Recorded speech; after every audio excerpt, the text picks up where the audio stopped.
And then, eto na guys, dito na yung mga blessings, mga magagandang pagbabago. Ayan o, nakikita mo ba? Sobrang liwanag guys.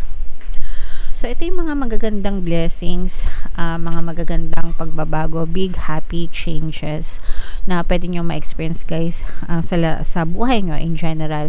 In terms of relationship, for some of you sa relationship, kung kayo ay, di ba sabi ko nga, parang malungkot yung relationship nyo kanina, there's sadness, there's disappointment, pero dito, maaaring magbago yung takbo ng relationship nyo.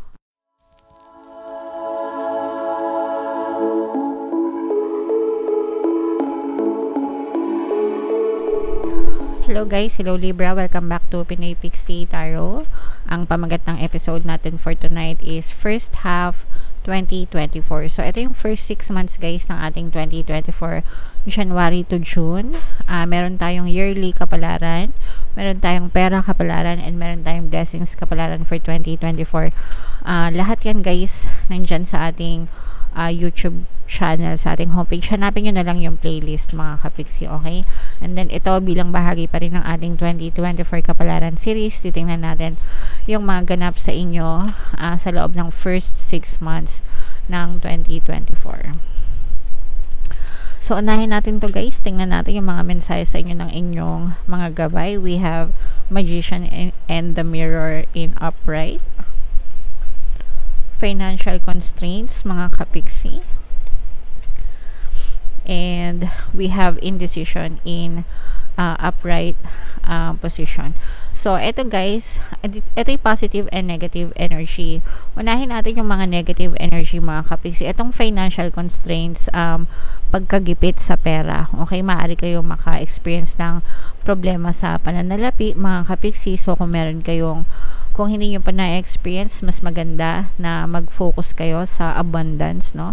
Always affirm, money is coming to me. Palagi ako may pera and palagi ako nagkakapera. Pwede rin kasi guys na magkaroon kayo ng biglaang expenses, no? Na magpapag-drain ng inyong savings or emergency fund. So, usually yun yung mga gastos sa ospital, di ba? Pag may nagkasakit, kaya naman maintenance ng bahay nyo, house repair, sasakyan, di ba? Sa mga ganun. So, paghandaan nyo na lang mga kapixie, kaya nga mas maganda yung palagi kayo constantly nag-iipon, no? Para sa mga ganitong panahon na medyo gipitin kayo or medyo kailanganin nyo ng pera, meron kayong madudukot. And ito ring indecision na to guys, this is also a negative energy kasi ibig sabihin nito, hindi ka pa nakakapag-decide, no, ng gusto mong gawin sa buhay mo, or meron ka sigurong pinagpipilian, meron kang kailangan gawin na pagdidesisyon na hanggang ngayon wala ka pang conclusion. So, i-assess po yung sitwasyon mga kapixie. If nakaka-resonate ka, timbangin mo yung sitwasyon, timbangin mo yung pros and cons guys, and then kung ano yung feeling mo mas magbe-benefit ka, at saka magbe-benefit din yung ibang tao na nakasalalay sa'yo or nakasandal sa'yo, yun yung piliin nyo. Alright? So, yan yung sa negative. Pero sa positive naman guys, ito yung manifestation. This is the energy of manifestation guys. So, ibig sabihin nito, maaari kayong makita ng mga movement, no? Birds before land. Pag sinabing birds before land, movement, meaning manifestation, mga unti-unting movement, paggalaw sa yung 3D evidence, no? Evidence. Unti-unting evidence na yung mga bagay na minamanifest mo is unti-unti na siyang nangyayari hanggang sa completely manifested na siya sa buhay mo. Okay? Alright. So, ito guys, syempre, i-mind nyo to. Mind manifestation, 'di ba? Mind manifestation, mind movement, mind progress, dahil yan ay very positive. Kaya yung mga positive, pinapamind ko yan guys para mai-align nyo yung sarili nyo dun sa energy ng positive reading. Okay? Alright. So, comment down below Libra if feeling nyo nakaresonate kayo dyan. Tingnan natin yung ganap sa inyong ngayong 6 months guys. Shuffle ko to. Habang sinashuffle ko to, panoorin nyo muna itong video natin regarding sa ating paano mag-manifest ng abundance video course. Kapiksi, sawa ka na ba sa mga struggles at hirap sa buhay mo? Masipag ka ba at masikap sa buhay ngunit hindi ka pa rin umaasenso?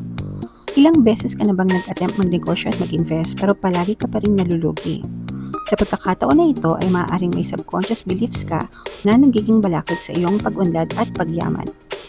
Introducing, paano mag-manifest ng abundance video course. Dito ay matututunan mong ma-overcome ang mga balakid mo para tuluyan ka ng umunlad, umasenso, sumagana, maging matagumpay, successful at maswerte sa iyong kabuhayan, pera, trabaho, negosyo, salapi at kaperahan ng bonggang-bongga. Dali, mag-send na ng email sa pinoypixie@gmail.com at simulan na ang iyong pagyaman ngayon. Alright, so sabay-sabay tayong yumaman ngayong 2024 mga kapiksi. Mag-avail na kayo ng course kasi sobrang ganda talaga niyan. Huwag na kayong magpahuli guys. Meron tayong, magbibigay ako ng 1 free pampaswerte subliminal until January 31, kaya mag-avail na kayo mga kapiksi. Meron din tayo guys email coaching, manifest your desires using the law of attraction. If meron kayong mga specific na gusto nyong i-manifest guys, pwedeng love and relationship, pwedeng money or career, pwede kayo magpabook ng email coaching session with me. Mag-send lang kayo guys ng email sa pinoypixie@gmail.com. So, ito guys, sa loob ng 6 months itong first spread nyo, ito yung first quarter, January, February, March, okay? Pero anytime sa loob ng first quarter, pwede nyo ma-experience itong mga energies na to, positive and negative energy. Dito sa first spread natin mga kapiksi, this is more on relationship energy. Nakikita natin na for some of you, there's a lot of disappointment at saka loneliness, no? Kumbaga, in a relationship kayo, pwedeng may jowa kayo, in a relationship kayo, pero there's a lot of sadness, there's a lot of disappointment that's happening sa loob ng inyong relationship mga kapiksi. Pero regardless, kahit na may mga ganong negative emotions, for some of you, maaaring magkasama pa rin kayo, maaaring magjowa pa rin kayo mga kapiksi. Yun nga lang, mas marami yung nangyayari na negative kesa dun sa positive. Pwedeng magkaiba kayong ng lahi nitong person na to mga kapiksi, so pwedeng foreigner siya, ganyan. And that could also be one of the reason kung bakit medyo nahihirapan kayo makisama or nagkakaroon ng disconnect sa relationship nyo, medyo struggle siya or nagiging balakid.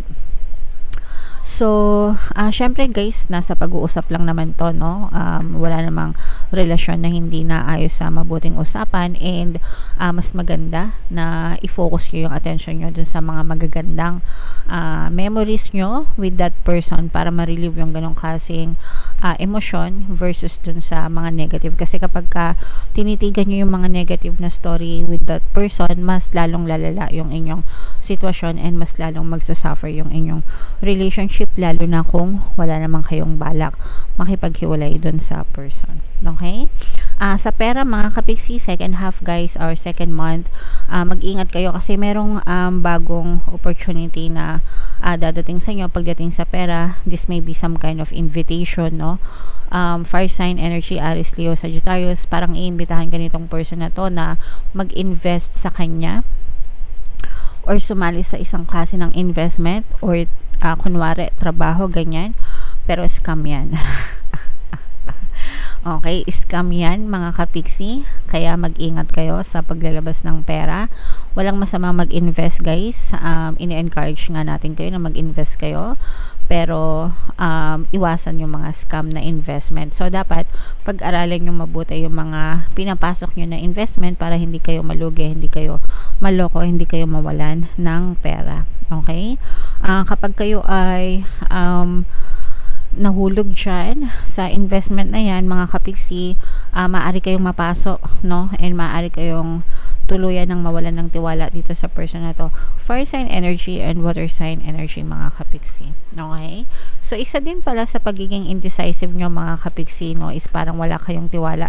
Kasi di ba nakita natin dito na yung iba sa nyo parang meron kayong kailangan pagdesisyonan pero hindi nyo mapagdesisyonan kung anong gagawin nyo. And one of the reasons kung bakit yan is parang wala din kayong tiwala, no? Not sure if wala kayong tiwala sa sarili nyo or if wala kayong tiwala dun sa ibang tao, pero yun yung cause, no? Yun yung root cause kung ba't nahihirapan kayong magdesisyon mga kapiksi. So you just have to overcome your limiting beliefs guys. Kailangan nyo lang sigurong baguhin yung perception nyo. So yan yung mga nakikita natin sa first half ng 2024. First quarter medyo negative guys, pero tingnan natin. Ito naman, babawi naman tayo dito sa second quarter. Ayan na yung mga magagandang energy. Ayan na, naglalabasan na yung mga maliliwanag na energy, mga kapiksi. So, ito yung naman, second quarter, May, June, July. Again, guys, ay hindi, April, May, June pala. April, May, June. Okay? So, ito naman, sobrang kabaligtaran naman ng first quarter nyo kasi dito na nagsisimula yung pagbabago, yung mga changes, yung mga magagandang energy lumalabas. For some of you, maaari kayo may matanggap na magandang balita, good news, mga kapiksi, pero again, nandito na naman yung pagiging indecisive nyo. So, dapat talaga alam nyo yung gusto nyo, guys. You know what you want and you know what you want to happen para pag dumating siya, madali ka mag-take ng action. Okay? So, for some of you guys, maaari kayo may matanggap na magandang balita tungkol sa, pwedeng sa mga ina-applyan nyo sa trabaho, pwedeng sa kunwari, meron kayong nilalakad ng negosyo or nilalakad na additional na income, ganyan. So, may matatanggap kayong magandang update dyan, mga kapiksi. Pero, sabi ko nga, you should know when to take action kasi baka mamaya, dumating lang sa ito, tapos palampasin mo, sayang naman, di ba? So, i-mind mo na yan, mga good news na yan, magandang balita na yan, mga kapiksi. And then, eto na guys, dito na yung mga blessings, mga magagandang pagbabago. Ayan o, nakikita mo ba? Sobrang liwanag, guys. So, ito yung mga magagandang blessings, mga magagandang pagbabago, big happy changes na pwede nyo ma-experience, guys, sa buhay nyo in general. In terms of relationship, for some of you sa relationship, kung kayo ay, di ba sabi ko nga, parang malungkot yung relationship nyo kanina, there's sadness, there's disappointment, pero dito, maaaring magbago yung takbo ng relationship nyo, mararamdaman ng person mo. Pwedeng ano to guys, kung kayo ay naghiwalay ng person mo, pwede kayo magkaroon ng reconciliation, pwede kayo magkabalikan, okay? And then for some of you naman, pwede nyong parang masusubok yung pagiging loyal and faithful sa iyo ng person mo, mga kapiksi. And for some, parang nagbabago siya para maging loyal and faithful siya sa inyo, mga kapiksi. Okay? And for some of you guys, mararamdaman nyo rin yung helping hands from other people. Ibig sabihin, may mga tao na magiging blessing sa'yo. Ito yung mga tao na hindi ka iiwan, hindi ka papabayaan. Kapag nangailangan ka ng tulong, when you ask help from them, tutulungan nila kayo. Okay? So, i-mind nyo na to guys sa comment section. Mind blessings, mind reconciliation, mind pagbabago, mind big happy changes, diba? Mind help. Yan, kung kailangan nyo ng tulong from other people. I-claim nyo, i-type nyo sa comment section, mind o kaya claim, yan, para ma-align nyo yung sarili nyo dun sa energy ng reading, mga kapiksi. Alright? And then, slowly but surely, makaka-recover yung inyong finances, guys. Lalo pang magiging matibay yung inyong status nyo sa inyong kabuhayan, sa inyong kaperahan, Libra. Okay? Parang mas mag-grow kayo, mas magmamature kayo. Parang natututo din kayo dun sa mga past experiences nyo, mga kapiksi. Okay? And parang madidiscover nyo what works for you, kano yung gumagana sa'yo, and you will stick to it, guys. Alright? So, yeah. Super nice, super ganda, Libra. Ito yung first 6 months, guys. January to June. So, pwede nyo siyang panoorin every month from January to June, tapos ibangga nyo siya dun sa ibang monthly readings natin or dun sa ating 2024 readings, tapos kung ano yung makaresonate sa inyo, kung ano yung positive, take that message, guys, and leave that energy para talagang ma-experience nyo siya sa inyong physical reality ngayon, 2024. Okay? Alright. So, comment down below. Very inspiring, Libra. Comment down below. Ito yung ating 2024, guys. Kapalaran, panoorin nyo na. And ito naman yung ating success stories ng paano mag-manifest ng abundance video course. Click here to subscribe and click here to join our membership program. Thank you for liking, sharing, and subscribing. See you again next time. I love you all. Have a nice day. Bye-bye.